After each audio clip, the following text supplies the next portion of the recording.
Welcome everyone to the Department of Visual Arts at UC San Diego for our Art of Change seminar. I am so pleased to be here. My name is Lisa Cartwright. I'm a professor of visual arts, and it is my honor to welcome Professor Nicole Fleetwood on behalf of the department and on behalf of the UC San Diego community. So, Professor Fleetwood is a leading scholar and public intellectual on contemporary art who has changed a host of fields. She bridges Black diasporic art and visual culture, photography studies, art and public practice, performance studies, gender and feminist studies, Black cultural history, creative nonfiction, prison abolition, carceral studies, poverty studies, American studies, an incredibly field-spanning and community-building artist. Professor Fleetwood is professor of American Studies and Art History at Rutgers, and she holds a Master's of Philosophy from Miami University in Ohio and a PhD from Stanford. Her books include the 2011 monograph with University of Chicago Press, Troubling Vision, Performance, Visuality, and Blackness, a title that was awarded the American Studies Association Laura Romero Prize, and On Racial Icons, Blackness in the Public Imagination, published by Rutgers in 2015, and the work that many of us have read in preparation for today's talk, the 2020 volume monograph, Marking Time, Art in the Age of Mass Incarceration, which really excited to say that has just won 2 awards, not 1, but 2, from the College Art Association, which is meeting right now. And the 2 awards are the Frank Jewett Mather Award and the Charles Rufus Maury Award, which is especially important. It's for an especially distinguished book in art history. Professor Fleetwood is also co-editor of Aperture's magazine Prison Nation issue, which focuses on photography's role in documenting mass incarceration.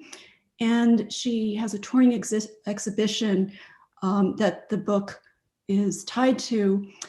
She's co-curated many programs on art and mass incarceration at the Andrew Freedman Home, Aperture Foundation, Cleveland Public Library, MoMA PS1, which is very much focused on in the book.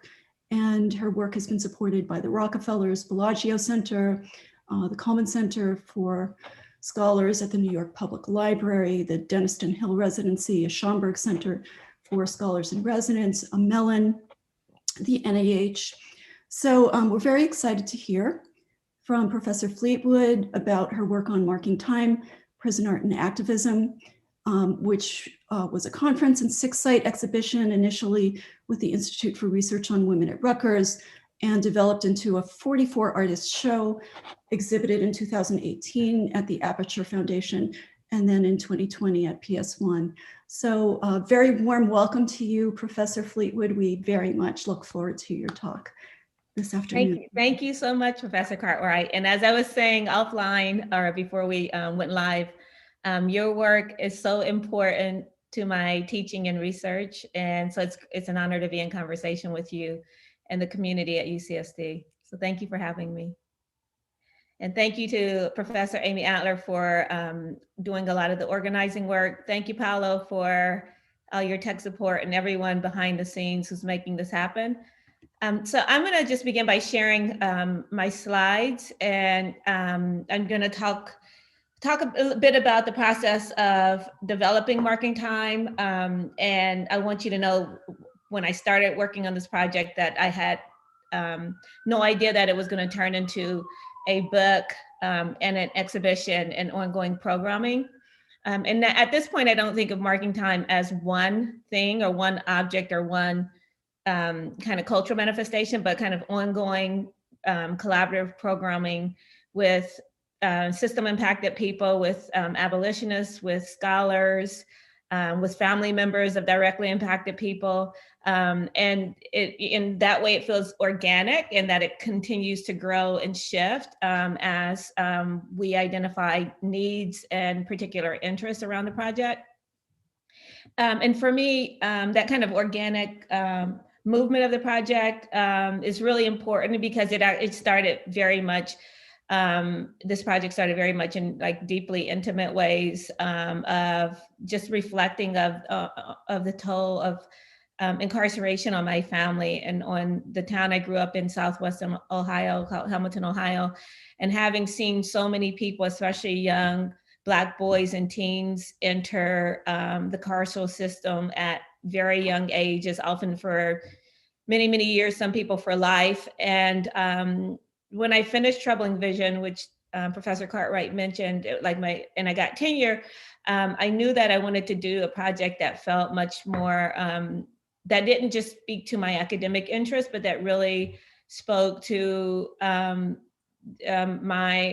multiple interests in, in creativity and nonfiction writing and abolition and, all these kind of commitments I have that go beyond just the scholarly. And I wanted to develop a project that I felt like really was invested in these multiple commitments and the way that I wanted to be in the world as a person and as a professional.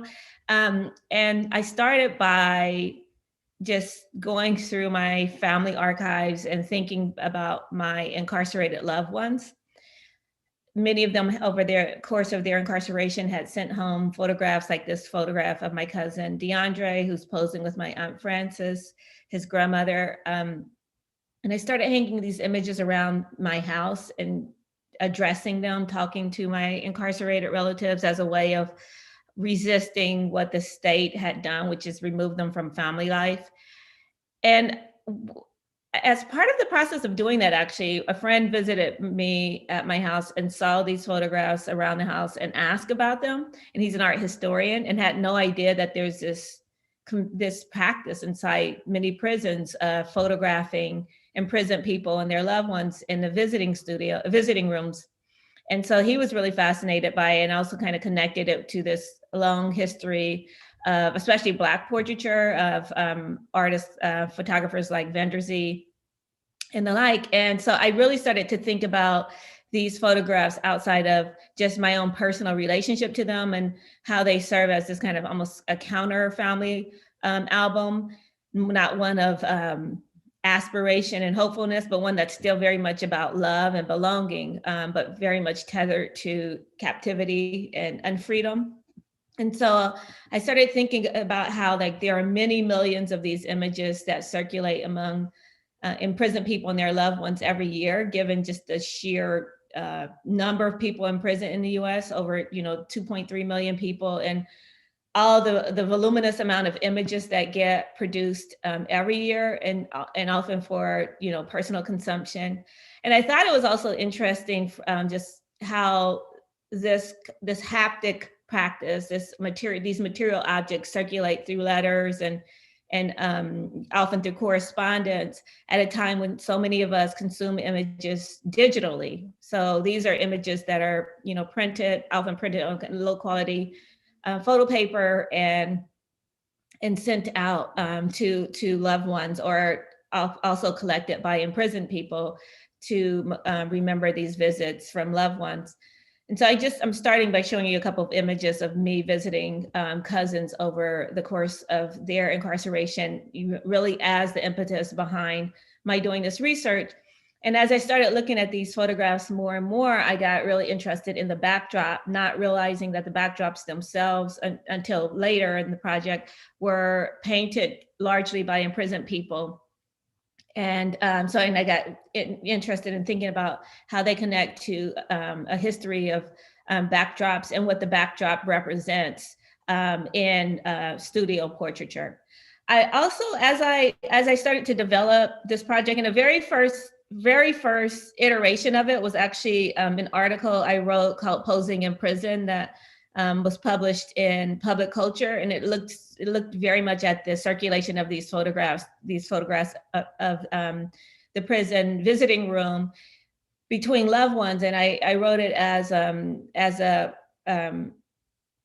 first person essay, thinking about how those images circulate between my cousin Alan and me, and my cousin DeAndre and me, and also how the photographs that we send to imprisoned loved ones really serve this very important function of belonging. And I was actually on a Zoom event yesterday with a formerly incarcerated artist who said, you know, in prison, your photo album is like your Bible. It's like the thing that grounds you and holds you more than anything, and it connects you to a life outside of prison. And so Alan and other people I know who've been in prison have expressed the importance of photographs for them inside their cells. And so I asked Alan for some of his most important and precious photographs to make sure that that was also included in the project, because I wanted to think about the circulation of images, not just images going from the outside in, but also images going inside out, and just the thinking about prisons, the walls of prisons through like a kind of framework of porosity that love and belonging and images can move in and out, which is very different than how the state wants to frame prisons as these impenetrable fortresses that hold people in captivity and make them irrelevant to their life outside of prisons. And so I really wanted to come up with frameworks that really resisted that kind of state mandate. And from doing that work, I started connecting, this contemporary practice of vernacular photographs with a history of how photography gets used, has been used historically to document, to classify, to capture criminalized people. And I started doing research on the history of the mugshot and prison ID photos. And it led me to projects, for example, like the collection of mugshots at the Missouri History Museum, which is one of the oldest collections of mugshots in the United States, and largely documents immigrant populations, indigenous people who have been dispossessed from their land, and also formerly enslaved and free Black people. I also started to do research on another type of index that's different than a mugshot, and circulates a lot less in public culture. So the mugshot is an image, a kind of spectacular image that circulates among the public of criminalized subjects. It's done by the state, by local police usually. But the prison ID photo is a quieter image that is done once someone has been charged and sentenced. It's an image taken, it's an index that goes into these bureaucratic files, and that accumulate over time. The longer someone's in prison, often they'll have more images of these prison ID photos done. And so I started thinking about the history of criminal indexes, and that history, that photographic history, really informed where the project went. The project started to grow, and I became interested in contemporary photographers like Deborah Luster, who has for the past 20 years been photographing imprisoned people in the state of Louisiana. Also the work of Keith Calhoun and Chandra McCormick, a married couple based in New Orleans, from New Orleans, who have documented since the very early 80s the impact of prisons on Black populations throughout the state of Louisiana, often focusing on Angola, the notorious prison that is the largest maximum security prison in the world. It houses approximately 6,000 people a year. The 3/4 of those people will die there. And it's also built on the land of a former slave plantation. So for centuries, it's been a site where people have been held captive and forced to labor on plantations. And that practice continues in 2021, where imprisoned people are still picking cotton on the site of a former slave plantation. And so Keith and Chandra have been doing this work photographically and also as activists in their community for the past few decades. And I really wanted to be able to include that kind of practice in terms of thinking about the history of photography, and also the contemporary uses to document the relationship between slavery and mass incarceration and other forms of Black subjugation that morphs and shifts over centuries-long history of anti-Black violence. It's another photograph by Keith and Chandra. The project led me also to research collaborative practices that take place among imprisoned people and non-incarcerated artists and activists, like the project, some of you may have heard of it, Photo Requests from Solitary, and it grows out of collective efforts by artist and educator Lori Jo Reynolds and many directly impacted people who were housed in a supermax prison called Thames in Illinois, their family, attorneys, activists, to close the supermax prison, and eventually the prison was closed. But they used a lot of visual advocacy to bring public awareness to the horrors of supermax prisons. And if you don't know what a supermax prison is, it is a prison that's built to hold people in solitary confinement for like long-term isolation. So it's the entire architecture of it is built to cause suffering and to hold people in captivity and to isolate them from all forms of sociality. It's a form of torture. And I became captivated by how this coalition used photography to really bring attention to the horrors of solitary confinement. And one way they did that was through this photo request project where people in supermax prisons or in solitary confinement can request a photograph, and it can be any kind of request of a photograph. And this person here who was in supermax prison wanted a photograph of himself on a blue sky. And so this is one of the images included in the book. So I wanted to give you a sense of like the importance of photography for shaping the larger project. And for the first couple of years, I largely had access to images, photographs, my family's collection, the work of Keith and Chandra and Deborah Lester and some of the collaborative works that I mentioned to you.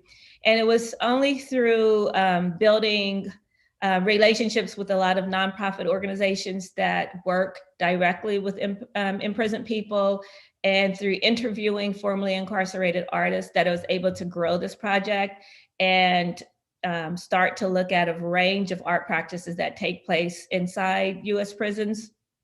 And one of the first artists that I became aware of was Ronnie Goodman, who was imprisoned in San Quentin for many years. And during his time in San Quentin, he became an established portrait artist. He also experimented with other media, but he was really known for his portrait work. And here is a self-portrait he did in the arts workshop studio that's run by an organization called the William James Association. It's been working in California prisons since 1977, running arts-based programming throughout the prisons across the state of California. And I really love this work by Ronnie Goodman. I love what it reveals and what it conceals and how it opens up a set of questions that the Marking Time set out to pursue.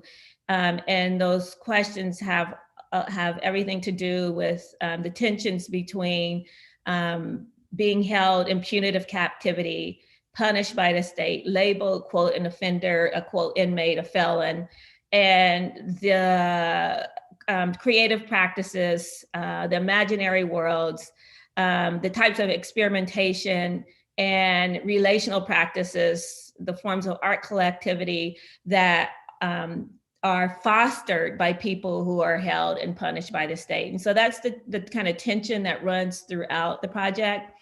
And I explore those tensions by coming up with some categories of analysis that emerge from interviews. So again, these are categories and concepts that emerge in conversation with imprisoned artists, people who are teaching me about the very conditions of making work while held in captivity, under various forms of austerity, and where material constraints really shape one's imaginative horizon. And so I started to develop this idea of carceral aesthetics, and that's the practice of art under the condition of unfreedom. And thinking about like what is the world in which imprisoned people make art. And penal space came up as like this like central concept, and that's like the built environment of the prison. It's the cell where most imprisoned people are held, and becomes the like central space for art making and also for collecting art. But it's also about psychic and social relationships that are structured through penality. So it's about the way that carcerality impacts one's life, one's relationship to self, one's relationship to one's loved ones, to intimacy. And I think that this like kind of more the kind of interior sociality or spatial relationships that get structured through carceral systems is reflected in really powerful ways in this work by Tamika Cole called Locked in a Dark Calm, that she created when she was in prison in Alabama, where she served time for 26 years. And then another concept that emerges is penal matter. And the idea of penal matter is like actually just kind of took hold of me and like guided me throughout the many years of working on this project. And it's the various ways that imprisoned people improvise with the material constraints that they face in prison. Prison is all about what one is not allowed access to. It's about the kind of austerity, limited options, immobility, and lack of being able to make certain kind of critical decisions about what one wants to do and how one wants to do it. And so I learned so much just in conversation with artists about the way that imprisoned people procure, to use this word by Dean Gillespie, talking about procuring materials for art making. And for him, this idea of procurement was about often taking materials from parts of the prison without without permission, and using those materials in the service of art making. And so during his 20 years in prison, he made a series of miniatures of Americana based off of all kinds of contraband items and items he forged from the trash, or found objects, repurposed objects. For example, the exterior of this dinette is foil from cigarette wrappers. The curtains are used tea bags. And a lot of what looks like the pins that hold the work together were taken from the sewing room inside the prison. And so penal matter shows up in like various iterations, and it runs throughout all chapters of the book and also throughout the show at PS1. And I'm going to show you some examples of the work from PS1, the installation too. So the images I'm starting off right now are images that are in the book, and many of the works that are in the book are also in the show, but the show at PS1 has also expanded and grown, and I'm excited to show you some of those images. But Gilberto Rivera's An Institutional Nightmare, which is on display at PS1, is another example of penal matter, and where he uses the very materiality, the very objects and fabric and textures that label him, identify him as, quote, inmate, to make this work. And so he takes his state-issued clothing, cuts it up. His job in prison, his like labor in prison was to mop floors. So he's incorporated wax from mopping floors and other objects that are used to extract labor from him, as well as commissary papers and the signature of the warden, to create this mixed media work, An Institutional Nightmare. Again, another example of the idea of penal matter is the work by many imprisoned people to comment on the various forms of extraction that the carceral system reproduces, and the ways that it continue to impoverish and hold captive the most vulnerable populations. And one of those practices is through, exploitative vending services, these organizations, or I shouldn't say, or these corporations that sell commodities inside prisons at rates that are sometimes 3 to 4 times higher than what people would pay outside of prison. This work here by Kenneth Rheem, specifically, capitalization, is thinking about the financialization of prisons and the ways that various corporations benefit from punishment systems. Kenneth is currently in prison. He's on death row in Arkansas. And he made this work by collecting the wrappers from other people who are on the death row unit with him, asking them all to give their trash and turning that trash into this collage here. James Huff and several artists who, formerly incarcerated artists, and also many of the socially engaged artists that I engage in the book and the project largely. So I would say the majority of the artists that I write about are artists who have been directly impacted by incarceration. They are formerly or currently incarcerated people, like James Huff, who spent 27 years in prison in Pennsylvania. And then I also write about artists who are non-incarcerated artists who have a commitment to using their art to explore and reveal forms of state repression and the expansiveness of carcerality and in our lives in ways that we can see, very obvious ways, but also in more nuanced ways in terms of how carcerality structures the way we inhabit public space more broadly. James Huff, like many artists who have been in prison or currently in prison, does a lot of artwork that's really thinking through the warehousing of bodies, anti-Black violence in prison, and racial capitalism, and really thinking in a very conceptual ways about what is penal matter, about how the body itself becomes a matter for in terms of the warehousing of people in prisons. And so his watercolor series, of which I Am the Economy is one of them, is reflecting on that. And then lastly, so I talked about carceral aesthetics, penal space, penal matter.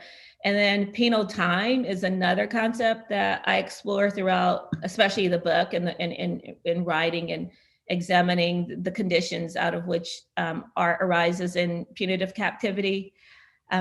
I find Jared Owen's work, Elapsium, this triptych, to be so evocative and powerful. And every time I return to it, I'm struck by something new in this work. And Jared made this after serving over a decade of time in federal prison, Ferreton in New Jersey. When he left with jars of soil from the prison yard. So again, this idea of penal matter, taking the actual prison built environment, the materials of scarcity available, and using that in the service of art making. And so where you see these kind of dark spots throughout this triptych, it's where he's actually turned soil into a penal hue and used that in his painting. The floating object that takes up like the 3 panels is both the prison yard, the prison, a blueprint of Ferreton overlaid on top of the Brooks iconic slave ship. And this icon is an icon that Dr. Cheryl Finley, art historian who wrote the book Committed to Memory, has written about, that the Brooks slave ship from 1787 was used by abolitionists in England as a way of making visible and sharing with the public the horrors of chattel slavery. And that icon then comes to the United States through the abolitionist movement. This kind of, circumatlantic abolitionist movement becomes a really important icon also in the US, and has been taken up by dozens and dozens of artists over 200 years. And so Jared is a part of that tradition of bringing, reanimating, representing the icon, the Brooks slave ship, as a way of thinking about the long history of Black subjugation, as a way of also theorizing various ways that systems of anti-Black violence and captivity morphs and changes over historical periods. His work is also in conversation with Mary Enoch Elizabeth Baxter, who's also claiming a longer history of abolitionist thinking and the work of Black activists specifically at struggles and dreaming towards freedom. Mary made a 15-minute video, sonic video, where she's rapping, and also she is the central figure in the video, staged in the Eastern State Penitentiary Museum, which was one of the first prisons in the United States. And it recounts her experience when she was pregnant in prison and was forced to labor while shackled for 43 hours, and also shackled while she was under an emergency C-section. And she connects that to the long history of the shackling of Black women and state control over Black women's reproduction. The title, of course, comes from Sojourner Truth's speech, Ain't I a Woman? Where Truth is speaking specifically to the various conditions impacting Black women and the struggle for freedom, and the ways in which white suffragists at the time and Black and white abolitionists at the time really marginalized the experience and the voices of Black women. So Mary is continuing that work in terms of thinking about penal time and the particularities of Black women, especially Black women in carceral facilities. I spent, one of the things I had no idea I would be writing about when I started this project, and again, it just comes up through conversations and learning from the artists who are featured in the book, is the importance of portraiture inside prisons, and that portraiture is probably the most common form of art making inside US prisons, and it serves so many functions. One, it serves as a really important counter index or a counter image to the mugshot and the prison ID images that I showed you at the beginning of this presentation. And the reason I say that is because when one is imprisoned, one's photographic image that is, I would say, most salient to the state is the one that literally identifies the person who's in prison as like an offender, as someone who's quote criminal. And so in every way, it's a stigma. It's like literally walking around with a stigma on one's body. And in most prisons, in prison, people have to actually wear a card with their image on it, and often with the label inmate.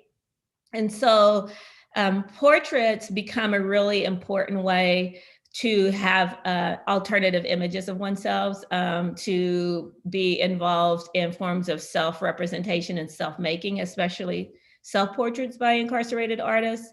And portraits take so many forms in prisons, the most common being graphite drawings, where people use a pencil and on the back of a prison form or on lined paper or whatever kind of paper one has access to, sketches an image of fellow imprisoned people or of loved ones or celebrities. There's just a whole range, but there are also more conceptual ways which imprisoned people experiment with portraiture. And so this series by Jesse Crimes, which is on view at MoMA PS1, is called Purgatory, and he's taken ready-made images. He's just taken largely photo images from magazines and legal newsletters of both mugshots and celebrities, and transferred them onto prison bars of soap. Lizette Oblitas was involved in self-portrait work while she was in prison, and her self-portrait work was really important because it was a way for her to really to come to terms with being imprisoned and being imprisoned for a car accident that led to the death of someone in a car in front of her. And Lizette, over the period of her incarceration, became very close friends, close to the family of the person who died in the car accident. And this work here for her was really important for her own kind of self-making and reflection on like a life inside prison and her life once being released from prison. And what she does here is she merges her face with the face of Miss Phyllis Porter, who died in the car accident. And Lizette talks about this work as a form of healing. And for me, it's really important to like honor and acknowledge that kind of healing that she saw happening through the process of making this work. A lot of the artists talk about art making as a type of practice of healing. And it's a kind of healing that I would say refutes dominant ideas of like art therapy, where art therapy is often about, especially art therapy in the context of prisons, about trying to change the individual through forms of art practice and art engagement, and not as a systemic critique. Lizette and many of the other artists are really interested in the systemic critique in terms of like how the label of prisoner, how the prison itself are these systems of kind of dehumanization and devaluation.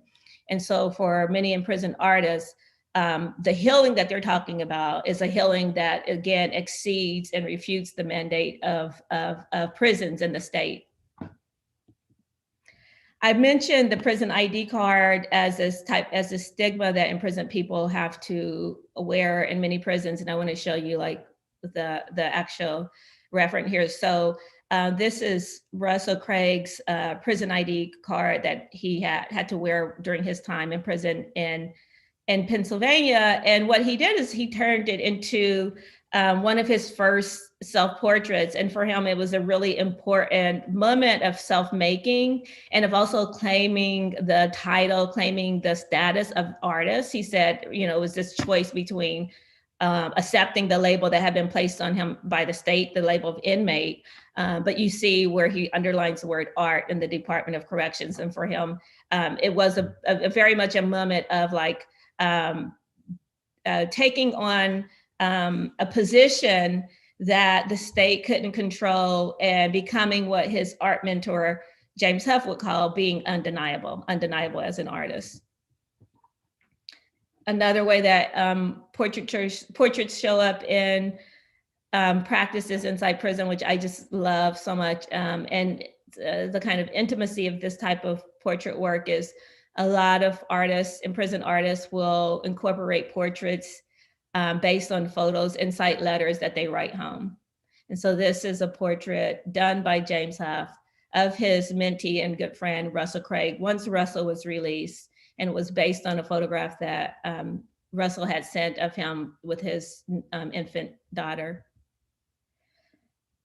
This is one of Russell's larger, more ambitious portraits that he made once released. And you can imagine that the scale of a lot of work made inside prison is impacted by penal space, penal time, penal matter, that a lot of imprisoned people are working in very small, very crowded quarters, a 6 foot by 9 foot cell, a workshop space where other people are using that space, a hobby room, but where space is at a minimum. And so often the work is reflective of that.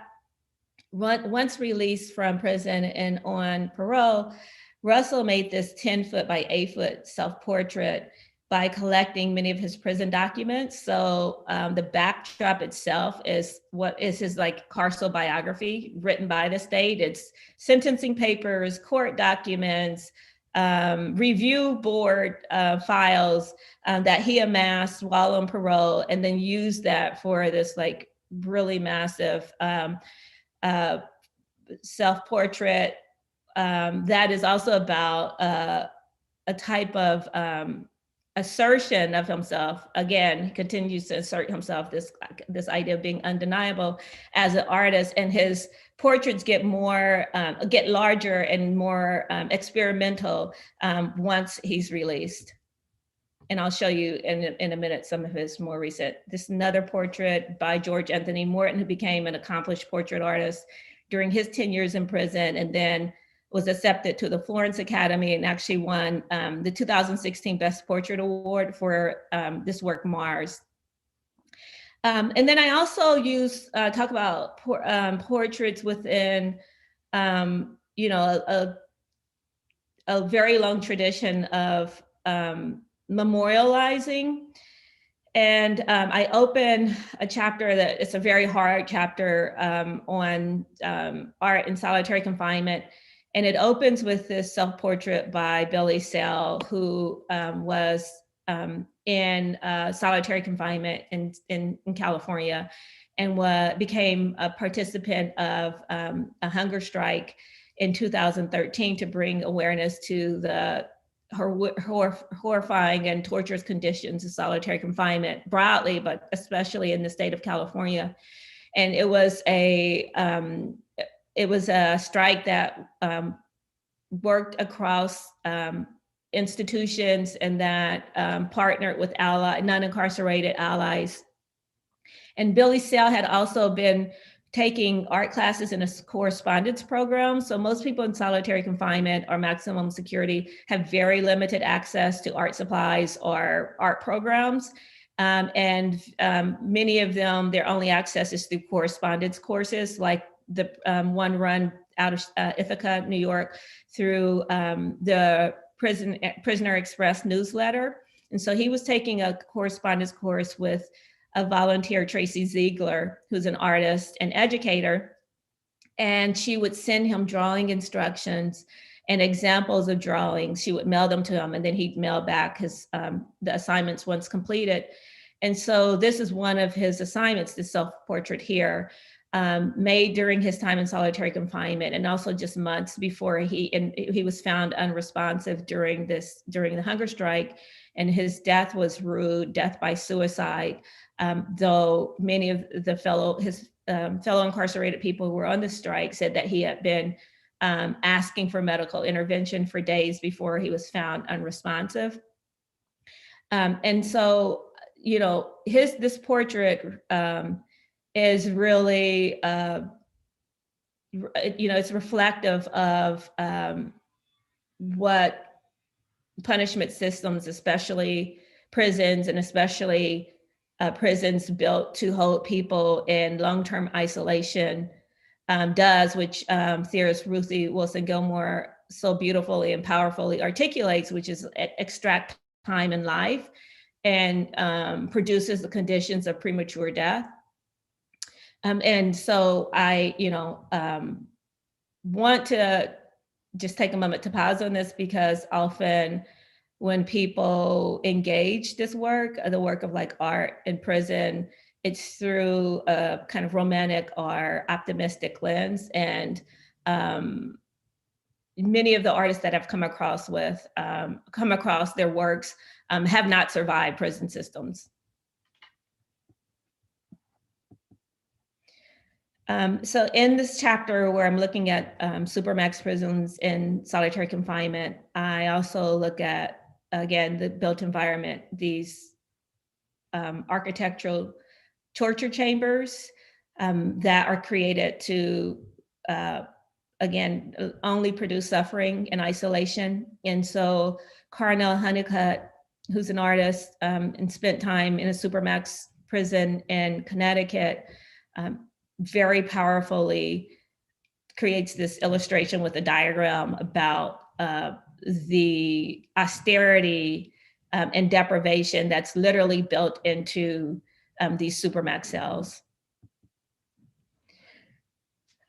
Another artist who emerged through the research and has become a really wonderful friend and someone that I collaborate with is Ojuri Lutalo, who spent 22 years in solitary confinement in New Jersey for his political beliefs. He is a member of the Black Liberation Army and was held in isolation for 22 years because the prison was threatened that his ideas would influence the general population. And during those 22 years, in solitary confinement, he created hundreds and hundreds of collages that he would send to the Prison Watch program run by the American Friends Service Committee. And the director of that program, Bonnie Kernis, would then use his collages in her public work to bring awareness to solitary confinement and long-term incarceration. Ojuri was released in 2009 and started working on behalf of the Prison Watch program and continues to make collages about, political collages about isolation, long-term incarceration. And his work is featured in the exhibition as well. Most of the work made inside US prisons, you can imagine, is there's some sculptural work, but most of it's on paper. I came across a few examples of photo-based projects, but again, most prisons do not allow incarcerated people access to photo or video technology. One exception to that is this video called an Omar Broadway film that you can readily access on many streaming services. But it's based on the footage by Omar Broadway and Buddy Rudolph, who was his cellmate. They were able to get a contraband camera and spent several months documenting the extreme everyday violence that took place inside this isolation unit, this management control unit in New Jersey that was built to, quote, house gang members. But what you find through the footage is that anyone, it's a place for warehousing and isolating and subjecting Black and Latinx young men to extreme forms of violence orchestrated by correction officers, and where they're also held in these very, very small cells that are meant to house one person, but they're two to a cell. So it's like a solitary confinement, but with double occupancy, and there's almost no room for movement. So I'm going to now transition into how the book and the research around the book fed into the exhibition at PS1. And I mentioned Ojuri Lutalo and his political collages around solitary confinement. For Ojuri, it's really important. Like he reluctantly takes on the label of the artist. He said that his work is visual propaganda to speak to a longer tradition of leftist activism. He was really influenced by Emory Douglas, who's the Minister of Culture for the Black Panther Party, and activating a visual language that connects to longer leftist and Marxist traditions of using art, especially street art, to bring awareness. And so it was really important for us to also honor that practice and how we hung the work. And so his work is on the, quote, white wall spaces inside the gallery, but it's also on the wall of the in the yard of PS1. And that yard, that, as you can see, many of the artists reflected on the fact that the yard at PS1 looks like a prison yard. PS1 used to be a public school, and so this similarity is very much about how state architecture and the kind of disciplining of bodies, and the connection between education and cultural institutions and also penal institutions, which we can talk a lot more about that during Q&A. I know I'm going long, so I want to make sure I get through these images in terms of showing you some of the works that appear in the gallery space that are not necessarily in the book. This is a new work by conceptual artist Sable Elise Smith, Landscape 5, that was made for the exhibition. And Sable is a non-incarcerated artist who's been doing work for many years that is very much about carcerality and state violence in ways that are, again, visible, but also not so visible. And she often works with poetics and fragmentation. So this is a work that was created, and it opens up the exhibition. Once you enter the space, it's the first work you see in the lobby. Also on view is a large multi-year series by Mark Lotney, who is currently in prison in Pennsylvania. And since 2014, he's been involved in a practice of doing 20-minute sketches of other imprisoned people who are willing to sit for him. And over the course of the now 7 years that he's been doing this work, he has amassed 700 portraits. And he's continued to do this work even during the pandemic. And so some of his most recent additions to the series is this wall where you see imprisoned people in masks. When you leave that room, then you enter a room that is very much about a range of art that is about kind of location and marks prisons and also sites outside of prisons that connect to practices of belonging that incarcerated people hold on to, again, to resist the isolation and fragmentation that prisons produce. And so you have works by Gilberto Rivera, who grew up in Brooklyn and now is based in the Bronx, and also that incorporates the work that he did when he was at Ferreton Prison, in conversation with Jared Owens, who was part of an art collective he formed, that Gilberto and he formed with Jesse Crimes.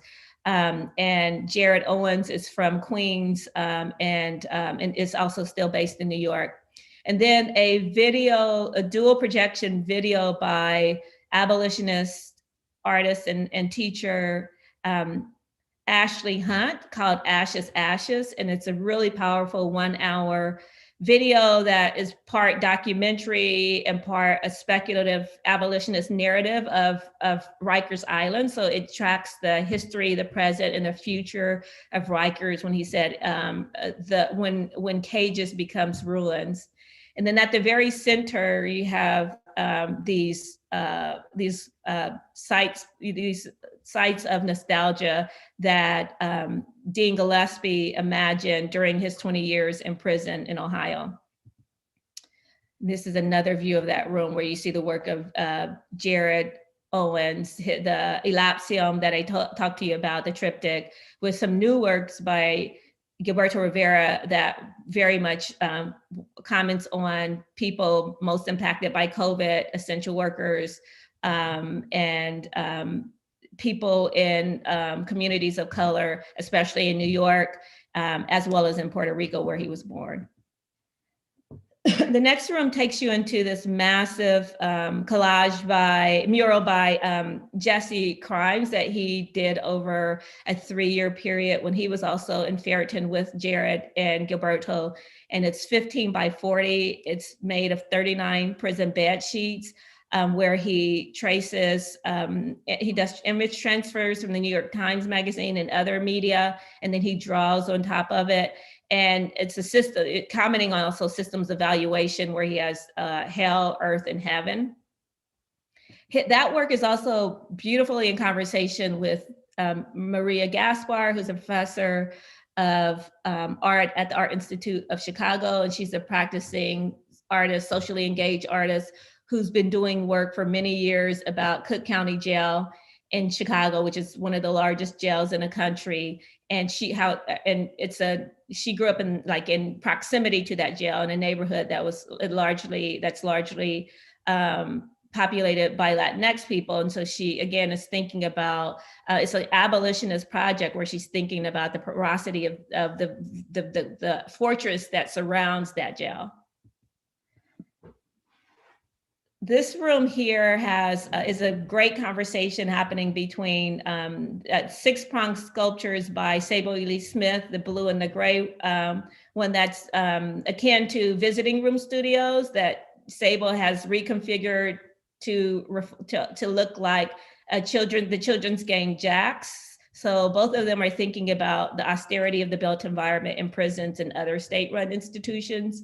Daniel McCarthy Clifford, his large 6-pronged sculpture is made up of literally hundreds of meal trays from prisons, schools, asylums, state hospitals.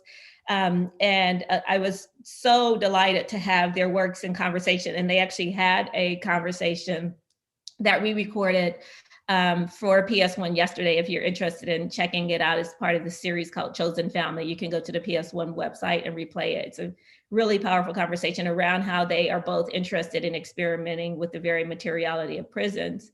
And in the backdrop, you see a diptych by Justin Sterling, where he collects broken windows from around New York City, commenting on the broken window theory of policing.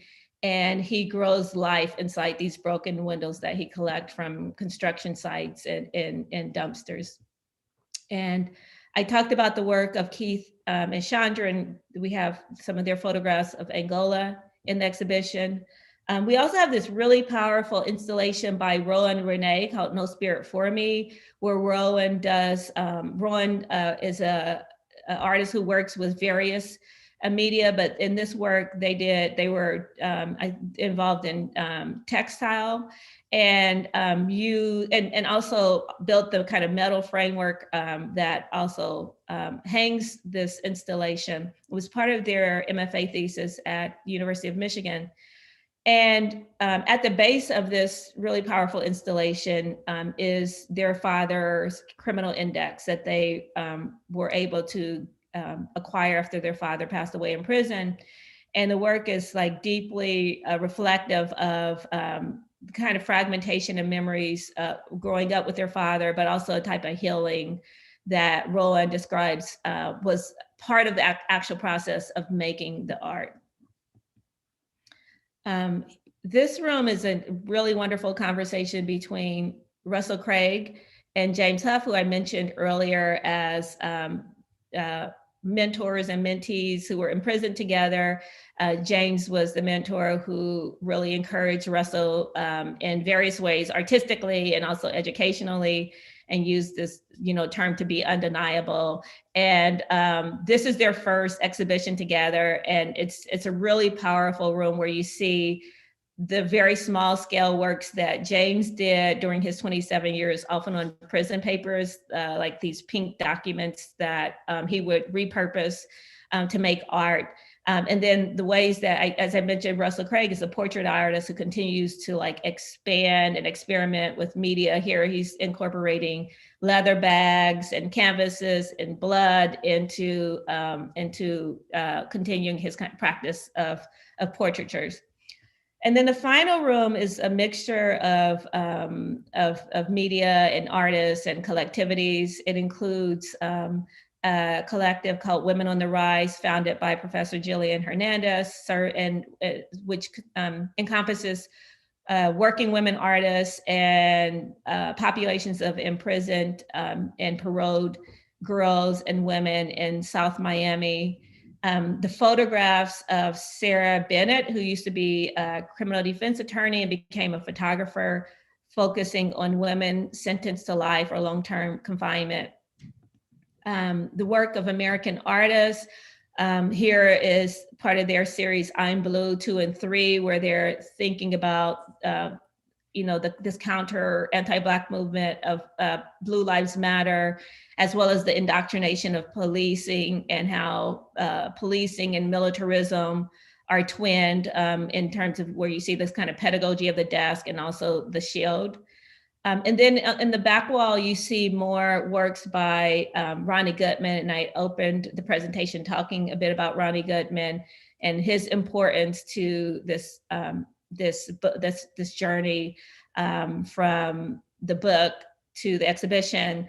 And I want to end on this note because Ronnie also passed away in August of 2020, a month before the show opened. And so this wall is the final wall in the exhibition, and is a wall that was created in honor of him and his incredible practice and the way he connected communities together inside and outside of prison. So I'm going to stop here with sharing, and I would love to engage questions. Thank you so much, Professor Fleetwood. There's so much there, and we have quite a few questions from the audience that's watching on the YouTube channel. So I'm going to reserve my own many questions to delve into the talk and the book so that some of the people who are watching in our audience have a chance to ask.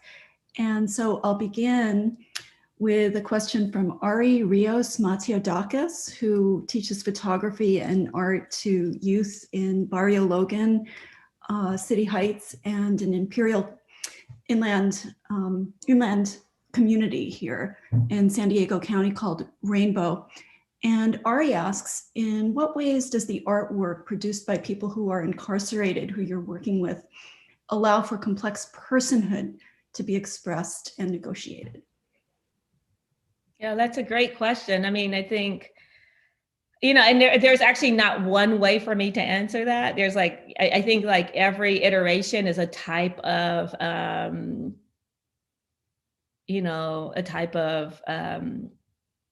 reflection of complex personhood. And I think the process of creating in prison itself is an expression of complex personhood when the state's mandate is to refute the complexity or even to humanize or to allow for a kind of multidimensionality. So I think the act of creating in and of itself, when prisons is meant to make one irrelevant in so many ways, is an expression of complex personhood. But I think that some of the ways that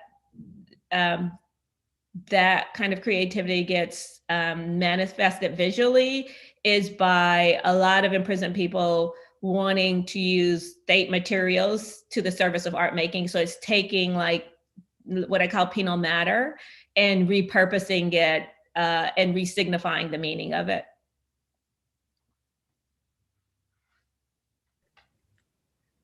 Thank you. There's a lot for discussion there, and I'm hoping that we can pick some of that up afterwards. I want to make sure we have enough time for the many questions that we have here. The second one is from Heej Kim, who is a mixed media artist.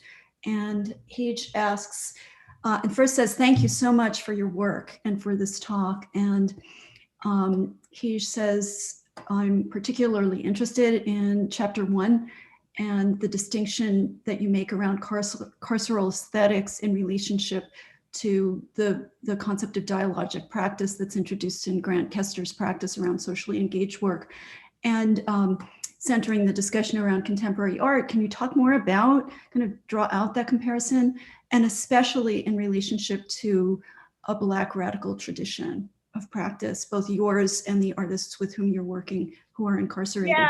I love that question. And one of the things, like the artists that I write about are like, the majority, and this is me just kind of guesstimating, I think the majority are Black, but they're definitely of like, it's a diversity of races, ethnicities, genders that get represented in the book. But one of the things that that for me was really striking is how much the Black radical tradition is a part of a pedagogy that gets amplified and passed down from incarcerated person to incarcerated person. So it's part of like an entire system of kind of peer mentoring and peer education that's really rooted in a lot of the activism that took place in US prisons in the 70s, where imprisoned people were in like conversation with imprisoned freedom fighters were in conversation with non-imprisoned freedom fighters. And I think one of the ways that those practices that have been around for generations really help to create another framework for thinking about relational aesthetics or relational practices is by not centering, it's by recentering how collaboration takes place. Who is the person, the subject of knowing, who is the, like, how in some previous projects, imprisoned people are almost serve as like the very materiality by which, some well-known artist will come in and kind of shape this raw material into a conceptual art project in very, very problematic ways. And I think many of the relational practices that are at the center of marking time are practices that emerge in captivity, or where people held in captivity are creating networks and alliances from their side and orchestrating what that collaboration looks like. And I do think that that is part of, you know, that is very much part of a tradition of Black radicalism, where some of the most important writings in the 60s and 70s or even earlier were coming, or even during periods of slavery, right? Where like some of the most important thinking is coming out of the side of captivity. And so I think that is what's happening in terms of the way that I'm talking about carceral aesthetics and relational practices. It's such a great segue to a question that we have from Arlene Mejerado, who is a photographer and artist who works inside a community that is her family and her extended network of family and friends, and dealing with found photography, dealing with photography that she's making of and with her family and her extended community. So Arlene Mejerado asks, can you, Professor Fleetwood, share with us something about the reception of Marking Time by people who are imprisoned? And are there any collectives and projects developing within the carceral system using the book to support the efforts of this community? Yeah, great question, thank you. And so, so my first readership, my primary readership, has been imprisoned people. And I say that because before the book was released by Harvard, like many academic presses, released first editions as hardback books, which most prisons in the United States don't allow people to have hardback books. So before the book was released, it was really important for me to know that people in prison would be able to get access to it. And so we were able to work with the Art for Justice Fund to release a special edition of the book that's paperback and sent to imprisoned people for free. And that edition actually was released a month and a half before the book was available to the general public. And so in that period, and that was also like right at the beginning of COVID, like the book got sent out right before a lot of things got shut down. And so my very first correspondence with anybody about the book were from imprisoned people. And that was so meaningful and impactful.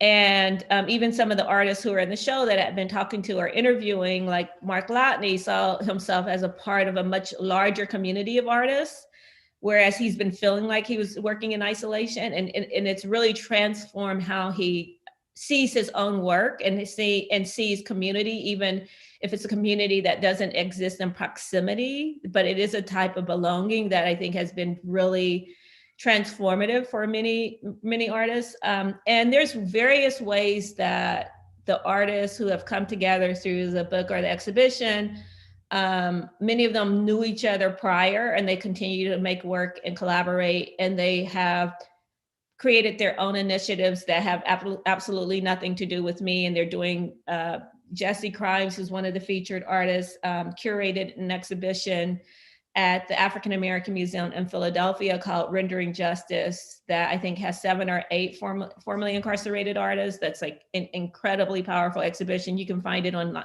you can view it fully online. And so he's making art and he's also curating, and he's involved in various social justice initiatives. So there's just a lot of incredible momentum that's taking place around it, and that is being led by a lot of directly impacted people are in very interesting and thoughtful collaborations.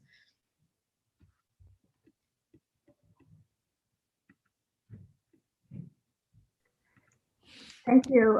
I think we have so much interest in the question of ownership of the images and control over the images, Professor Fleetwood, especially concerning work that is by people who are incarcerated, who are not necessarily the makers of the images, but maybe the subjects of the images in other artists' images.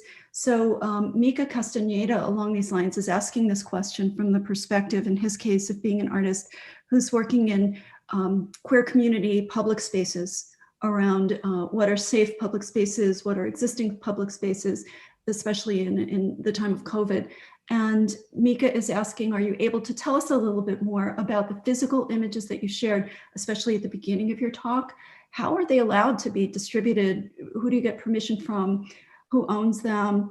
And thinking in particular about Sable Elise Smith's use of images and videos from her father that carcerally would be considered contraband, and how both of these allow for a kind of complex expression of personhood, going back to Aria's question about personhood in relationship to or despite the ownership. Right. There, I mean, there's so much there. And so, I mean, one of the things is that if in interviewing someone, they had to go against certain policies to make their art or to get their art out and didn't want me to like report that in my book, I'm not going to say that. Right. So it's also about like honoring and keeping people safe who still might be vulnerable to forms of state violence. But I do think that part of these really interesting communities that get formed among incarcerated people, especially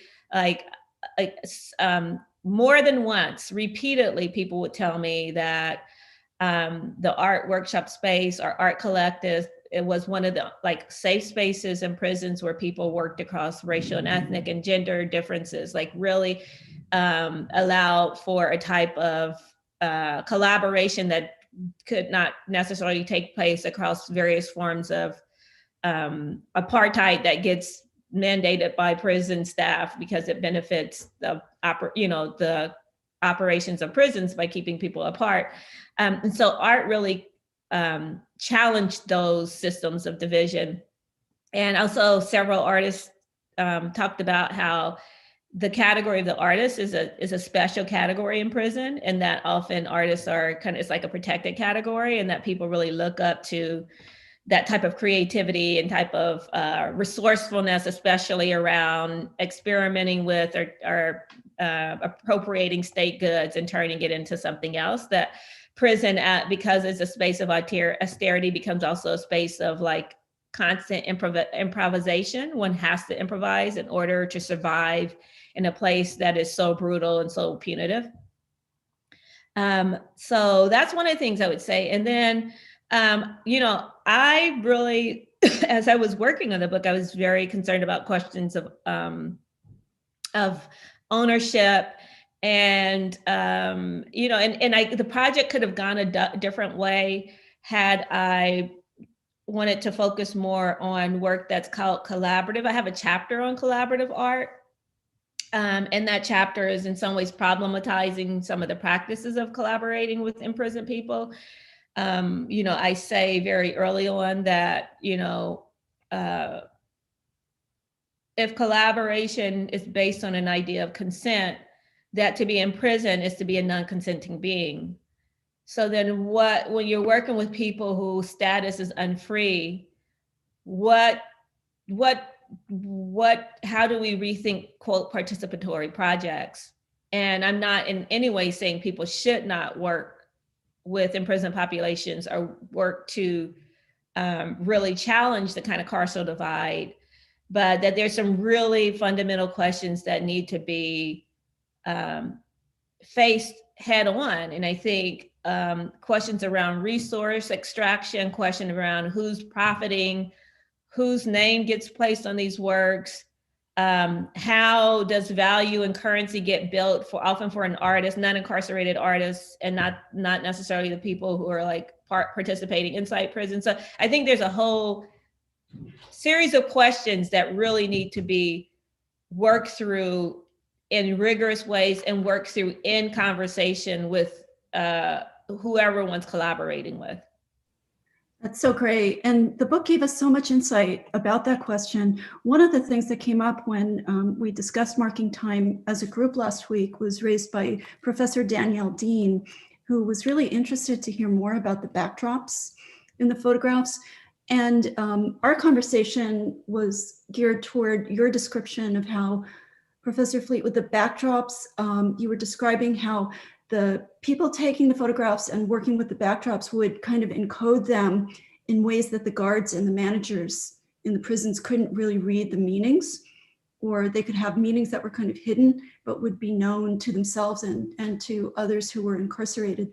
And so media artist Alexis Hythe poses the question today, as well as thanking you for the talk, she asks if the painted backdrops are often non-locations, landscapes, indistinct skylines.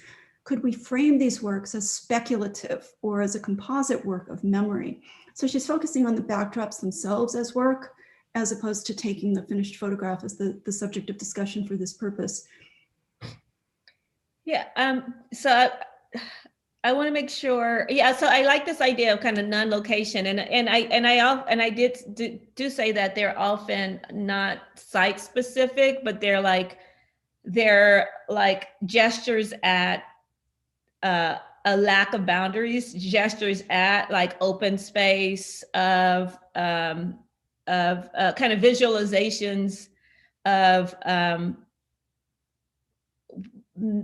what freedom might feel like, that is not necessarily framed by the nation state or the carceral state. So it is about kind of an expansiveness and openness. But then it's also often artists who are looking at catalogs of like landscape paintings and kind of incorporating certain gestures or elements around, like, you know, even like how landscape painting is connected to manifest destiny and this kind of aspirational like expansion of land. So you do see that kind of incorporation, but it is often a kind of non-location. That is a really thoughtful and powerful way of describing it.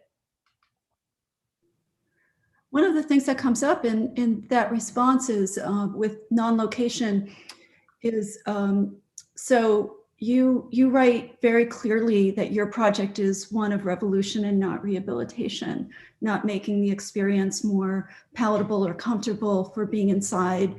And so Sabrina Pearson asks, thanks you for your talk, and asks if you could expand more on the difference that you see between revolution and rehabilitation, and any tensions that you might feel in your practice, perhaps getting incorporated into rehabilitation or easing the system. Well, I will say this, and a lot of people don't agree with me on this, is that I'm in conversation with a lot of people who don't agree with me. So I don't just talk to people who want to see the system completely eradicated. I talk to people who like hold various positions in relationship to this, and I don't feel like that that lessens the critique that I'm making, but I do want to be like in robust conversation with people who don't agree with me, and I think that that's allowed for me to be able to talk to some people and get access to certain things, not hiding my political or ethical position, but also being willing to just have an engagement. I also talk, like even having conversations with some of the artists who are now, some of them, when we started, they're like, I don't know about this abolition stuff. And then many of them like, I'm an abolitionist now, you know? So I think it's like when you keep talking to people, sometimes you see like, you know, not only maybe some of my ideas change, but, you know, I just think deep dialogue is really important. And also feeling like I don't have to control, or I can't control how what people are going to do with this work. I'm very insistent with the museum and anyone who's walking people through the show or talking about the show. What are the categories of analysis for me? That this is not a show that's about the spectacle of incarceration or why somebody was in prison. So there's certain things that I'm very extremely straightforward about, and I will not allow a certain kind of framing of the project to be at all associated with my name. But I also know how people write about the show and what people do with it and how it might move in the world. Hopefully there's enough research and guidance for people to make some thoughtful choices, but also I don't feel like, that's just any artist or writer knows once you release it, like you have no control over what people do with it. So I don't worry about that. I don't worry about like not having control. And like I said, most of the artists are living artists. They're making work, they're speaking for themselves, they're doing talks, you know what I mean? So it's like there's multiple voices going on around us. And we're not all in agreement. We're in community, we're in practices of belonging, but that doesn't mean we're all in agreement. Such an interesting question about control and acknowledging and understanding that you can't keep this completely in control. And you're always working with people who you're at odds with politically, and you have to not compromise, but stay with the trouble. Mm-hmm. That's so important. We were listening to your conversation with Ruha Benjamin online, and there were some questions that came up about that. But first I wanted to move to a question from an audience member named Oliver Ayers, who asks about the pandemic and how it's affected practices of incarcerated artists. Is there access to art programs right now? Do you know? That's such a good question. And you know, a lot of these art programs and are connected also to educational programs, like at the in Alabama. It's like Alabama runs through Auburn University. It's a prison arts and education program. So it's like, you know, in the New Jersey NJ STEP. It's also a program throughout the state of New Jersey that's a consortium of higher ed institutions that do both college courses and art programs. And in so many places, the classes have stopped. And in so many prisons, people are on lockdown. That the way that the state is managing the pandemic in places like, you know, across the country is to just keep people in solitary confinement, to move people in unthoughtful ways, so that like the state literally created an epicenter in San Quentin by moving people between state prisons, and people died. I mean, artists that I know lost friends who died in San Quentin. People who I know who have lost friends who died in Pennsylvania. Mark Lotney, whose portrait series I showed you, and I showed you how he's continued to do it. He's been doing that portrait series in lockdown. And he said he's only getting access to the people locked down on his unit with him. And he also someone who ended up with COVID and thankfully survived it. But, you know, so it's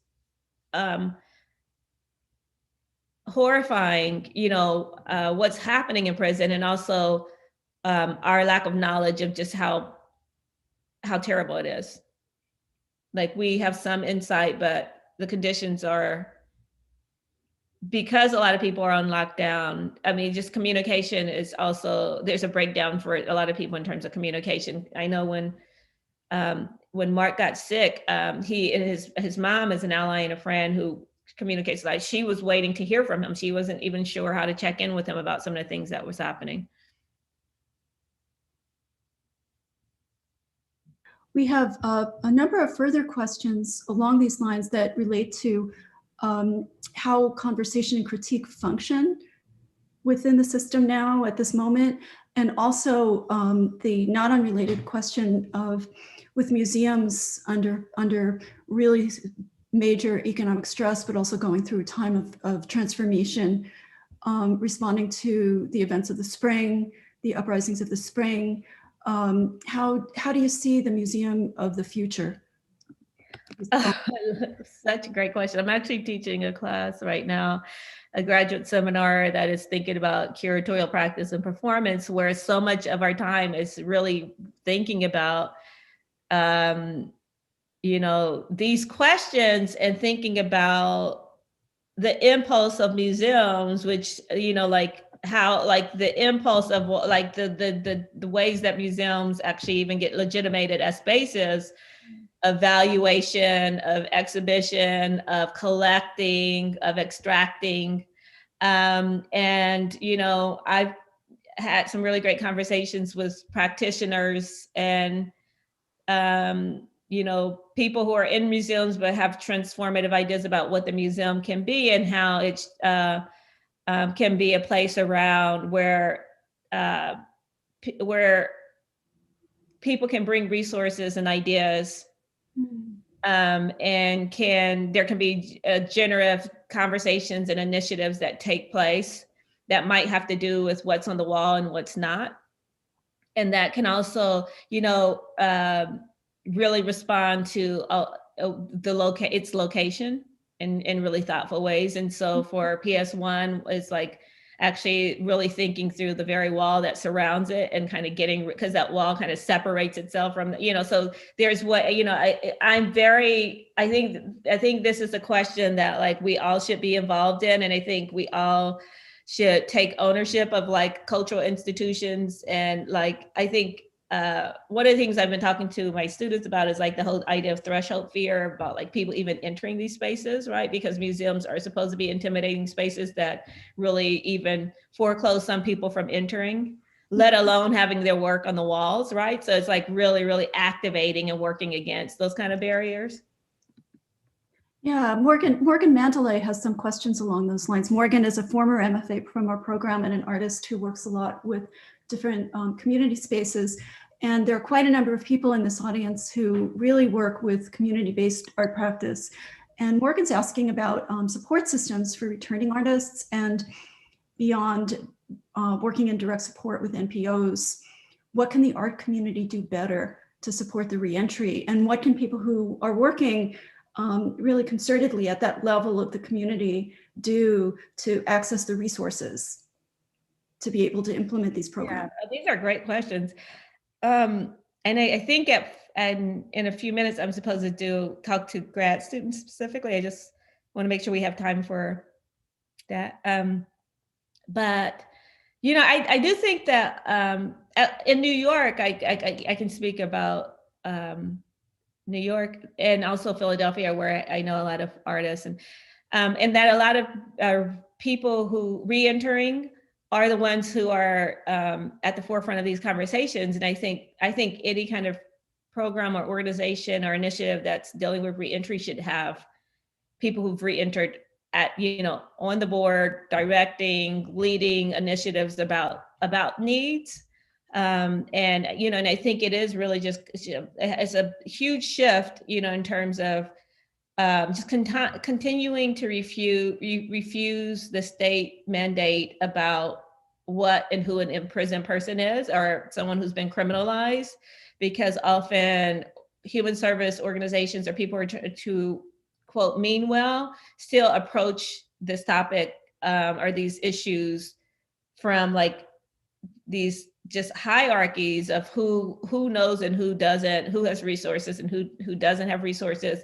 And I think it's really reshifting, even understanding what reentry looks like, and sometimes away from a need-based model to like an asset-based model, like in terms of like you create community often based on assets, so it's, just shifting like how we think about, and I do think like we've been at a moment where if we're looking carefully in some of our communities, we see people participating in incredible mutual aid initiatives and practices.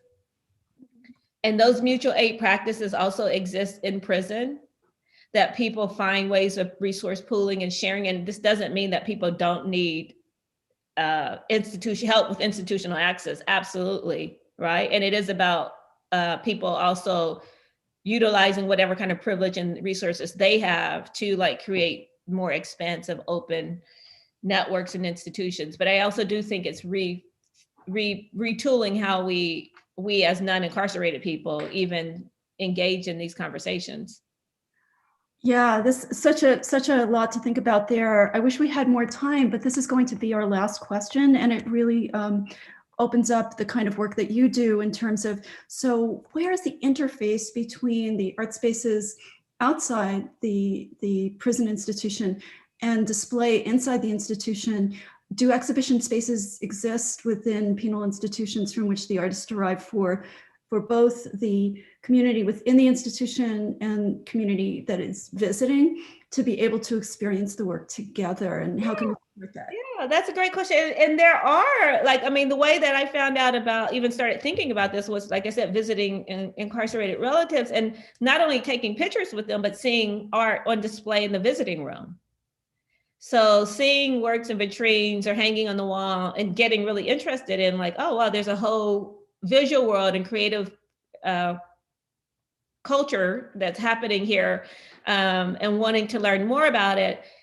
And so that's one thing I would say. And then another is, this was a question that somebody was asking earlier about if I worry about like work being used in other, my work being used in other kind of ways that might not go against like some of my own political beliefs and support and activism, is that all art, like art in prison gets incorporated into state ideologies of punishment. And what I want to say, what I mean by that is that there are prisons like in Louisiana, Angola, for example, that like actively encourages people to make art, sells that art, takes a profit of that art. There's ways that art in prison get used to support victims' rights organizations. And some of those victim rights organizations are connected to really conservative ideologies. That's really not about healing, quote, victims, but really is about just continuing punitive ideologies and racialized systems of captivity. So art gets used by the carceral state in all kinds of ways that reproduce the logic of incarceration. And I was, really deliberate in focusing on collaborations and artists and collectives that I thought were doing, whether they call themselves abolitionists or not, they were doing, to me, creating pathways to see through carceral structures. Thank you so much. I wish we could go further with how you see the Museum of the Future and Display Faces the Future, but we would have to bring you back another time. Yeah. It's so interesting because I'm actually teaching a class and we're talking, so like it's really great graduate seminar where there's a lot of questions, a lot of conversations around this. We would all love to be there. Thank you, Professor Fleetwood, for giving us your time during this very, very busy time of year when you're engaged in the CAA, receiving 2 book awards and participating in numerous other events there. So thank you on behalf of UCSD Visual Arts and the Art of Change series, and Anya Galacho, organizer, and all of the faculty and students and community at UCSD and staff. Thank you so much. Thank you so much for having me. And thanks for the great questions. They're really fantastic. Take good care. Have a good weekend. You too. Bye-bye. Bye. Okay.